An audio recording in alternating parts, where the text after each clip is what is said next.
Alright, it's time we rethink what it means to be literate. And that's what LP21 aims to do. Since forever, and by forever I mean since the invention of the printing press, literacy has been synonymous with reading.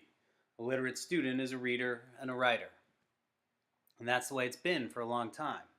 After all, it's safe, right? It's what we know. Yet, it's a curriculum design built on the task force model, an industrial era model, when the vast majority of students and future workers required only a basic skill set to operate in a mass production industry. But here's the thing, by one account, 65%, and I'll even be generous and say half of the future jobs our current students are headed for don't even exist yet. Yet here we are still, turning the page, overtly proclaiming that the child who can build reading comprehension alone will surely be prepared for the future. And literacy is important. It's supremely important. But newly imagined jobs mean newly imagined literacies. As our world gets smaller, we're faced with new challenges and new problems to solve.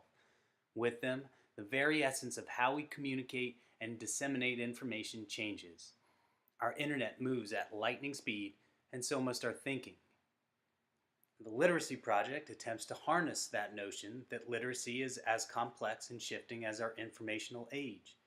By using Google Groups as a forum to create, communicate, and collaborate, students are immersed in a wide and diverse arrangement of literacies, from traditional texts to digital media forms. By nature, these literacies are constantly blending with each other. Students must draw on their knowledge in one area to problem solve in another. And while these 5 literacies are the initial targets of LP21, they're by no means the definitive end. Most of all, LP21 is much more than a curriculum. It's an idea. In its infancy, its objective is to redesign an outside reading program, but consider the possibilities. Those core subjects give way to a blank canvas, a clean canvas, no longer constricted or confined to a century of status quo.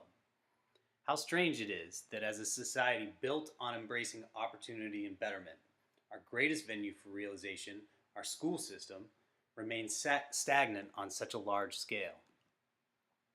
Because every core, common or not, spoils with time, and this holds true with our compartmentalization of subject matter. And this child doesn't have the chance to become this child. So let's not shudder at the thought of venturing into the unknown. After all, half our children are headed for jobs we haven't even conceived of yet. Let's honor that and be as bold as they are.